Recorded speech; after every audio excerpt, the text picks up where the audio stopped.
Check one. Satu.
Assalamualaikum warahmatullahi wabarakatuh.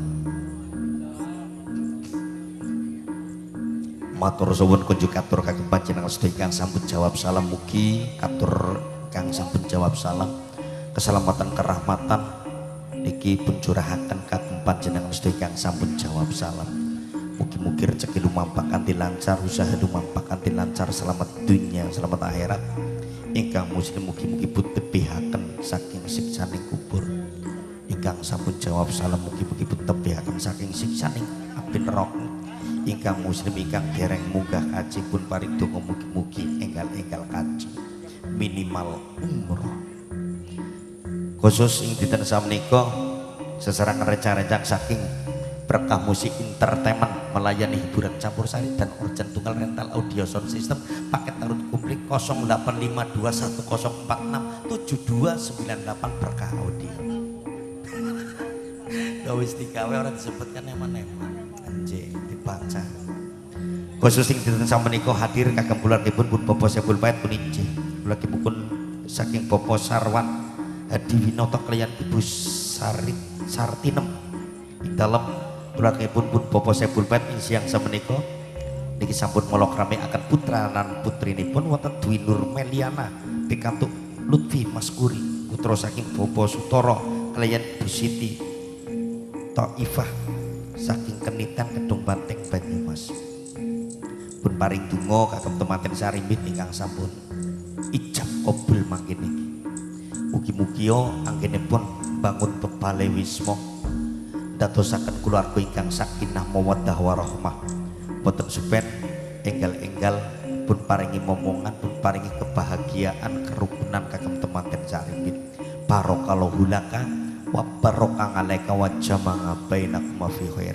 Mugi-mugi pun paringi ugi keberkahan dening Allah Subhanahu wa taala lan pertemuanipun saking temanten sarimbit dadosaken kesaenan-kesaenan. Sae niku saking keluargane, sae saking keturunane tawanipun duriyah ingkang mugi-mugi paringi duriyah ingkang saleh lan salehah. Mugi-mugi ugi pun paringi rezeki-rezeki ingkang sae. Matur suwun saderengipun kagem kulawargipun pun Bapak Sebul Pait meninjih kulawargipun saking Bapak Sarwan Hadi Winoto ingkang sampun pitados kelayan kawula sak kanca sarombongan sesarengan rencang-rencang berkah musik entertainment berkah audio sound system mugi-mugi kulawargipun pun Bapak Sarwan Hadi Winoto niki rezeki saged lumampah kanthi lancar, usaha saged lumampah kanthi lancar, selamat dunia selamat akhirat. Saderengipun wabil khusus matur suwun ugi kagem segenap aparatur pemerintah desa wilayah saking Bapak Kepala Desa lan saperangkatipun ingkang sampun paring biyantu kagem kulawargipun pun Bapak Sebul Pait meninjih kulawargipun saking Bapak Hadi Winoto Sarwan Hadi Winoto. Boten supen ugi matur suwun wabil khusus niki kagem Bapak Ketua RT, Ketua RW, tokoh masyarakat ingkang sampun paring biyantu ugi kagem kulawargipun Bapak Sebul Pait matur suwun.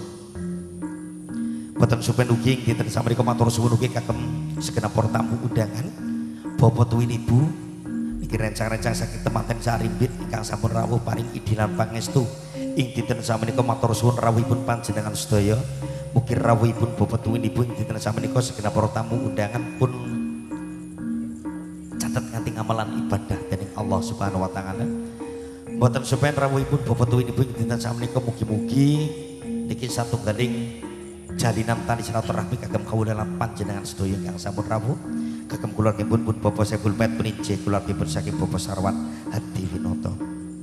Boten supen ugi dinten sampun matur suwun saderengipun niki kagem rencang-rencang audio, soundman, engineer, tukang angkat junjung, kuwel kabel, tukang diesel, tukang tuku solar, tukang gawe kopi tok ya anak kae. Nah iku bener kayak kopi.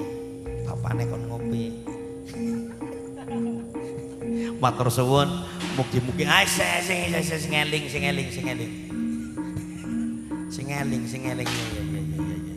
eling lah nyebut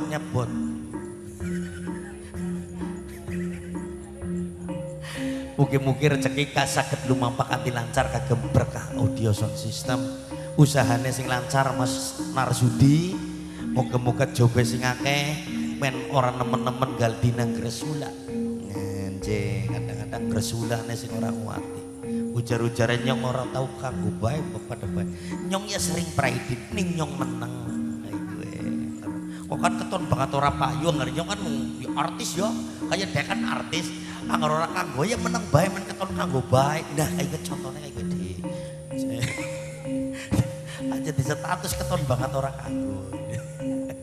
Anje khusus ing dinten samenika matur suwun ugi yang sampun paring biyantu ing dinten samenika niki saking Ajeng Rias Wedding Organizer kerjasama ing dinten samenika kunjuk atur niki kagem keluargipun Pun Bapak Saiful Bait matur suwun saking Ajeng Rias niki saking Tlatah Kemawi matur suwun rencang-rencang Ajeng Rias Wedding Organizer ketak dongakna wong mesti uli orjen karo dewek sih ya moga-moga rezekine ya sing lancar usahane sing pada lancar moga-moga ya jobe sing akeh gone ngerias syukur pisan bos nek angger riasan tawani terus karo orjenan kan dadi patir-patir melu kegawa luar biasa matur suwun mungkin pun tenggo ugi kagem sekena para tamu undangan ingkang sampun sedaya rawuh mbok bini badhe nderek mangayu bagya niki paring lilipur sesarengan rencana saking berkah musik entertainment berkah bro audio pun tenggo sesarengan saking rencang-rencang ugi Ajeng Rias Wedding Organizer mungkin pun tenggo ugi perwakilan niki Mbak Ifah penembang kon belajar nembang ya Pak ya wis ayo ora nembang kan rugi Pak ya kon nyanyi Pak karo Rasul oke anak keding almarhum aja disit nggih saderengipun acara inti saking keluargangipun Bapak Saiful Bait saking ugi Ajeng Rias Wedding Organizer kepareng kawula sakonco sarombongan saking berkah musik entertainment paring lilipur kunjuk atur kagem panjenengan sedaya kados pundi kridhanipun berkah musik entertainment yo nyambut gawe oh